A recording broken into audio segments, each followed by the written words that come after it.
बड़े होने का सबसे कठिन हिस्सा। हाँ, यहाँ एहसास हो रहा है कि हमारे माता पिता पतनशील है। यह एहसास हो रहा है कि हर चीज का अंत होता है। जिंदगी के पन्ने का प्यार, दोस्ती, अच्छा और बुरा वक्त सब सीमित है। इसीलिए हर एक पल का आनंद लेना सबसे अच्छा है, क्योंकि जब यह सब कहा और किया जाता है तो यह हो गया है। नौकरियां खत्म हो गई है और घर जाना अब हमारे लिए एक विलासिता बन गया है। यह एक ऐसा एहसास है जो समय के साथ सामने आता है। यह तथ्य कि हमारे माता पिता में अब वह शक्ति नहीं रही जो पहले हुआ करती थी, और यह और भी बुरा है जब हम इसे धीरे धीरे घटित होते देखने के लिए वहाँ मौजूद नहीं होते हैं। केवल उन कुछ यात्रियों पर ही हम वास्तव में सामने आए सभी बदलावों को देख पाते हैं। वो भूल जाते हैं कि उन्होंने चीज़ें कहाँ रखी हैं। वो तेजी से आगे नहीं बढ़ सकते हैं। यहाँ तक कि रात की हल्की ठंड भी संक्षारक गुणों में बदल गई है। और अगर उन्होंने शिकायत की तो मुझे बहुत नुकसान होगा। एक बार भी नहीं।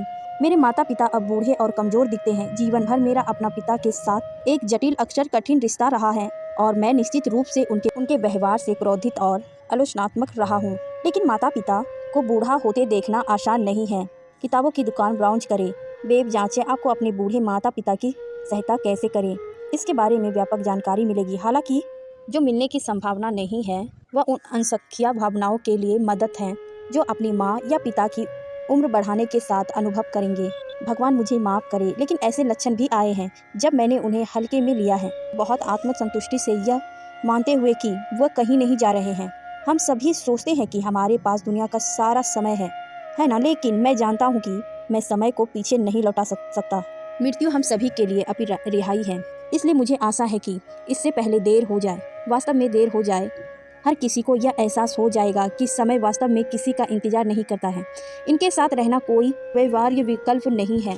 हम में से अधिकांश लोग अपने जीवन में कुछ बनाने के लिए अपने घरों से बाहर चले गए हैं, और जब मैं दूर रहता हूँ तो मैं उन छोटे छोटे पलों को संजो कर रखता हूँ जिन्हें मैं उनके साथ बिताने के लिए निकाल पाता हूँ। बातचीत उतना ही है सांसारिक है जितना हो सकती है।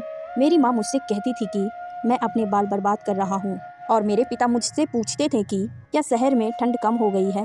लेकिन कोई बात नहीं, मैं उनके साथ बिताए हर छोटे छोटे पल को संजो कर रखना चाहता हूँ। मैं उनके आसपास ना होने के विचारों से ग्रस्त हूँ, लेकिन मैं खुद को रोकता हूँ। डर बहुत वास्तविक है। एक बच्चे के रूप में हम अपने माता पिता को अजय वास्तवों के रूप में देखते हैं।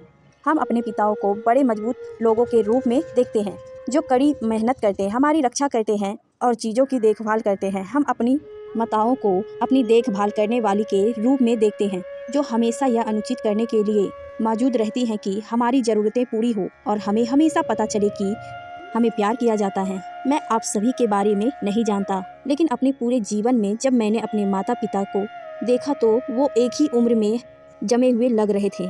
मेरे बड़े होने के दौरान वे मुझे एक ही उम्र के दिखते थे, मजबूत और ऊर्जावान और युवा। वे मुझे संदेह ऐसे ही प्रतीत होता है। सवेत अर्थात अब मैं प्यारी सी एक माँ को देखता हूँ जो नाजुक और टूटने योग्य है, और मैं एक भूरे बालों वाले पिता को देखता हूँ जो एक बार की तुलना में थोड़ा धीमी चलता है। अपने माता पिता को बड़े होते देखना जीवन का एक अनिवार्य रूप से चुनौतीपूर्ण और हृदय विदारक हिस्सा है। इस तथ्य पर विचार करते हुए कि हमारी माँ या पिताजी बूढ़े हो रहे हैं, हम प्रत्याशित दुख के तीव्र दर्द को कैसे महसूस नहीं कर सकते। हम दर्द को छुपाने, नकारने, बचाने या कम करने के तरीके कैसे नहीं खोज सकते। स्थिति की सच्चाई से बचाना हमें अस्थायी आश्चर्य प्रदान कर सकता है, लेकिन हमारे माता पिता के बिना चल रहे जीवन की कड़वी सच्चाई हमें याद दिखाती है। फिर भी जीवन के चक्र को अपनाने के लिए साहस और शक्ति जुटाए। हमें जीना आता है और हम मर जाते हैं। हालांकि उन्हें अपने माता पिता के रूप में पाकर उनके साथ अपने रिश्ते की समृद्धि का अनुभव करना उत्सव का कारण है, और आभार। जैसे जैसे हम उनकी उम्र बढ़ने का सामना करते हैं, हमारे पास कुछ सबसे प्यारे और सबसे अंतरंग प्रकार के प्यार और आदान प्रदान को साझा करने का भी अवसर होता है। एक सक्षम देखभाल करता बने, अपने माता पिता को सम्मान और आदर के साथ पकड़े और उनका पालन पोषण करें, आसत करें, उनकी रक्षा करें और प्यार करें। जब वे अब खुद की देखभाल नहीं कर सकते, हो सकता है कि उन्होंने बच्चों के रूप में आपके नितंबों को हजारों बार पोंछा हो, इसलिए अब उन्हें पोंछने का समय आ गया है। जब वो यहाँ हो तो उनके जीवन का सम्मान करें और जश्न मनाएं। आइए हम उन्हें अपना प्यार और करुणा, क्षमा और स्नेह दें, बदले में कुछ भी उम्मीद ना करें। आइए हम उन्हें गहनों, चुम्बनों और बलिदानों को गर्व के साथ पहने जो हमें उन्होंने दिए हैं। आइए हम उन्हें आश्चर्य करें कि उन्होंने अपना सर्वश्रेष्ठ प्रयास किया और उन्हें प्रत्येक दिन कुछ हद तक शांति और आनंद पाने में मदद करें। आइए हम उन्हें और भी बेहतर तरीके से जानने की कोशिश करें, जाने कि उनकी दुनिया में क्या चल रहा है। आइए हम अपनी भावनाओं, अपेक्षाओं या धारणाओं को उन पर थोपे नहीं। जब उन्हें हमारी ज़रूरत हो तो उनके लिए मौजूद रहें। सलाह देने से पहले उनके द्वारा हमसे सलाह मांगने की प्रतीक्षा करें और उन्हें अगर मदद मांगने में परेशानी होती है तो हम उन्हें चुनने के लिए कुछ बहुविकल्प दे सकते हैं। यदि वे हठपूर्वक मदद से इनकार करते हैं तो यह कुछ कठिन प्रेम का समय हो सकता है। आइए हम चिंता के सीधे और सामाजिक लहजे में बात करें। घबराए नहीं, उन्हें सर्वोत्तम विकल्पों पर निर्णय लेने के लिए समय देने में धैर्य रखें। आइए हम उनके जीवन में कुछ नियमित व्यायाम, थोड़ा योग्य और थोड़ा ध्यान शामिल करने का प्रयास करें। हमें अपने माता पिता के साथ बिताने के लिए अधिक समय निकालने की आवश्यकता है। हमें उनके साथ गुणवत्तापूर्ण समय बिताना प्राथमिकता बनाना होगा। हम सभी को यह सुनिश्चित करने की ज़रूरत है कि हम उन्हें बताएं कि हम उनसे कितना प्यार करते हैं और वे हमारे लिए क्या मायने रखती हैं, जबकि वो अभी भी इसे व्यक्तिगत रूप से सुनने के लिए यहाँ है।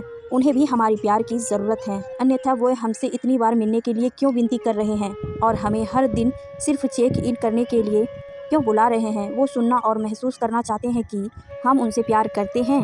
हमें अपने माता पिता जैसे अच्छे लोगों को पाने के लिए आभारी होना चाहिए और जीवन के इस जटिल समस्या और चमत्कारिक चक्र में आगे रहकर उनका सम्मान करना चाहिए।